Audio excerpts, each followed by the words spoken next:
महाराष्ट्र में मराठी भाषा को लेकर फिर एक बार सियासी माहौल गर्म हो चुका है। हमारे साथ फिलहाल शिवसेना के नेता और पूर्व सांसद संजय निरुपम जी है, उनसे जानने की कोशिश करेंगे। सर, आप ही के पार्टी के मंत्री प्रताप सरनाईक कह रहे हैं कि मराठी सख्ती होकर रहेगी, अगर रिक्शा टैक्सी ड्राइवर मराठी नहीं बोल पाए तो उनका परमिट रद्द किया जाएगा, और आप ही उन्हें पत्र लिखकर कह रहे हैं कि इतनी सख्ती ना हो।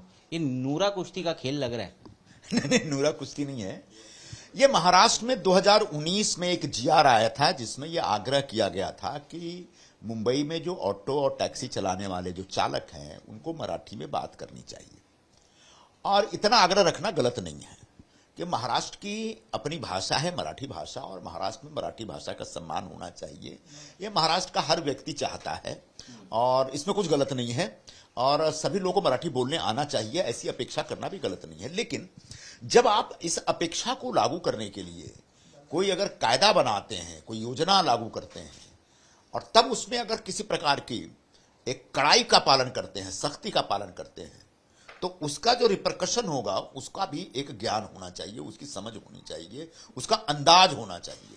तो हमारे परिवहन मंत्री श्री प्रताप सरनाईक जी ने जो जीआर इशू किया वो एक्चुअली 2019 वाला था, और उसको लागू करने का एक आग्रह रखा। उसमें जो सबसे बड़ा जो सवाल पैदा कर रहा है विषय वो ये है कि इन सबके मराठी ज्ञान का एक टेस्ट लिया जाएगा, और अगर टेस्ट में वो फेल हो गए तो इनका परमिट रद्द कर लिया जाएगा, लाइसेंस रद्द कर लिया जाएगा, और इनका वो जो बैच होता है ड्राइवर का वो जब्त कर लिया जाएगा। तो इससे लाखों रिक्शा वालों के सामने हो सकता है रोजगार का संकट पैदा आ जाए, बेरोजगार हो जाए। क्योंकि बड़े पैमाने पर जो ऑटो टैक्सी चलाने वाले लोग हैं वो बाहर से आए हुए लोग हैं। ये सिर्फ मुंबई का सवाल नहीं है, दुनिया के हर शहर में आप जाएंगे स्थानीय लोग कम टैक्सी चलाते हैं, बाहर के लोग वहां ज्यादा होते हैं। आप लंदन में जाएंगे तो पाकिस्तानी इंडियन आपको बहुत ज्यादा दिखेंगे। तो ये ऐसा मत कहिए कि तो स्थानीय लोग भी चलाते हैं, यहाँ पे ऑटो टैक्सी सब चलाते हैं, लेकिन बड़े पैमाने में बाहर के लोग हैं। अब बाहर के लोग में जो वर्षों से रह रहे हैं उनको तो मराठी आती है, जो बहुत कम समय से रह रहे हैं, जिन्होंने कभी इच्छा जाहिर नहीं की, उनको मराठी नहीं आती। तो उनको मराठी आनी चाहिए, मैं आग्रह रखता हूं। मराठी बोलचाल की भाषा की समझ होनी चाहिए उनको, मैं आग्रह रखता हूं, और ये मेरी पार्टी का आग्रह और मैं इससे सहमत हूं। लेकिन उस समय उसके ऊपर सख्ती डालना कि अब तुम्हारी परमिट हम रद्द कर देंगे अगर तुमने मराठी भाषा के ज्ञान के टेस्ट में फेल हो गए, तो ये ज्यादती है। और यही मैंने निवेदन किया है अपने मंत्री महोदय से कि कम एक बीच का रास्ता ढूंढिए जिसमें मराठी का जो आग्रह है वो भी बरकरार रहे और किसी की रोजी रोटी न छीनी जाए। सर, एक अच्छी पहल सरकार की तरफ से हुई है, कल ही उसकी घोषणा भी हुई। कुल मिलाकर 70 से ज़्यादा क्लासेस मराठी सिखाने के लिए इन सारे ड्राइवरों के लिए रखे जाने वाले हैं। वहाँ पर वो सीख सकते हैं, एक बुकलेट भी इशू किया जाएगा।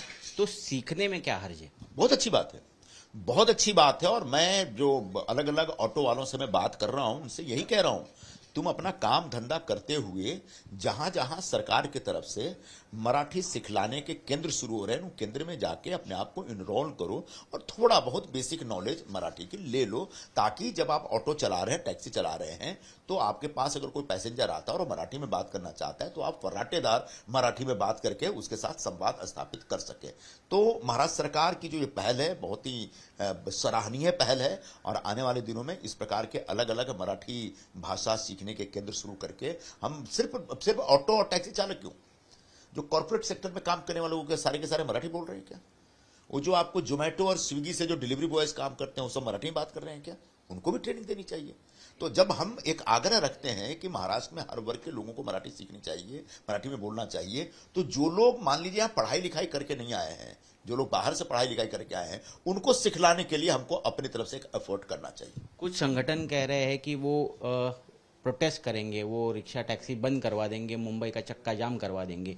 इस पर अब प्रतिक्रिया आ रही है। इससे पहले तो राज ठाकरे धमकी देते थे, पर अब उनके बेटे अमित ठाकरे कह रहे हैं कि अगर किसी भी तरह से हमारे मराठी रिक्शा और टैक्सी ड्राइवरों के ऊपर आप आए और कोई परिस्थिति ऐसी निर्माण की कि वहाँ पर झगड़े हो रहे हैं या लड़ाई हो रही है, तो रास्ते पर पीटेंगे। देखिए, सबसे पहले तो बता दूं कि मुंबई में जो रिक्शा चलाने वाले या टैक्सी चलाने वाले लोग हैं उनकी कोई अलग अलग जातियां हैं और भाषा है और उसमें कोई मतभेद है, ऐसा है नहीं। जिस यूनियन ने आंदोलन की धमकी दी है उस यूनियन के जो भी लोग मेंबर हैं, 2 लाख लोग, उसमें हर समाज के लोग हैं। और हर समाज के लोगों के बीच एक बहुत अच्छा संवाद है, बहुत अच्छा सामंजस्य है। तो रिक्शा वाला, टैक्सी वाले की कोई जाति नहीं, कोई भाषा नहीं, उसकी एक ही जाति है कि वो रिक्शा वाला है, उसकी एक ही बात है कि वो रिक्शा वाला है। उसके बीच मराठी, हिंदी और गुजराती या दक्षिण भाषा का कोई मतभेद है ही नहीं। तो इस प्रकार से कहना कि आंदोलन होगा और वो पूरे आंदोलन में मराठी भाषिक रिक्शा वालों को टारगेट करेगा, ये एक कपोल कल्पित बातें हैं, ये एक महज कल्पना है। और इस प्रकार से विषयों को टर्न करके माहौल को एक विषेट न करें, विषाक्त न करें, ऐसा मेरा निवेदन होगा। महाराष्ट्र सरकार यह आंदोलन न हो, निश्चित तौर पर इस प्रकार से प्रयत्न करेगी। महाराष्ट्र सरकार की तरफ से निश्चित तौर पर इस तरह के कदम उठाए जाएंगे ताकि ऑटो वाले, टैक्सी वालों का काम धंधा सुरक्षित रहे। सर, एक आखिरी सवाल राजनीतिक है, क्योंकि बीएमसी इलेक्शन में कम सीटें आई शिवसेना की, 30 का आंकड़ा पार नहीं कर सकी।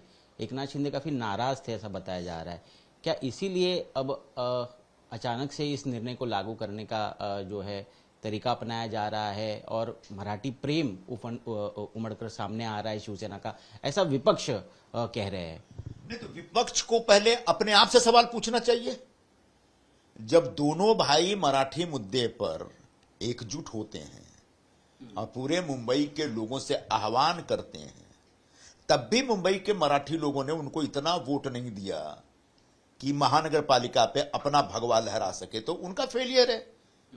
एक दूसरी बात, हम और भारतीय जनता पार्टी मिलकर के चुनाव लड़ रहे थे और आज हमारी सत्ता है। हमारे पास सीटें कितनी हैं, बीजेपी के पास कितनी सीटें, कितनी पहले थी, कितनी बढ़ के आई है, उस विवाद में पड़ने के बजाय सत्ता तो आज हमको मिली और महाराष्ट्र के लोग, मुंबई के लोगों ने हमको सत्ता दी। तो आप जिस मुद्दे पर वाद विवाद खड़ा कर रहे थे उसको मुंबई के लोगों ने रिजेक्ट कर दिया और आपको सत्ता नहीं दी, तो आपकी फेलियर है। हाँ, हमको और ज्यादा सीटें आ सकती थी, तो कहीं ना कहीं संगठनात्मक कुछ कमी थी जिसकी वजह से नहीं है। हम उसको दुरुस्त करने में लगे हैं और आने वाले दिनों में मुंबई की एक नंबर की पार्टी बनकर के हम दिखा देंगे।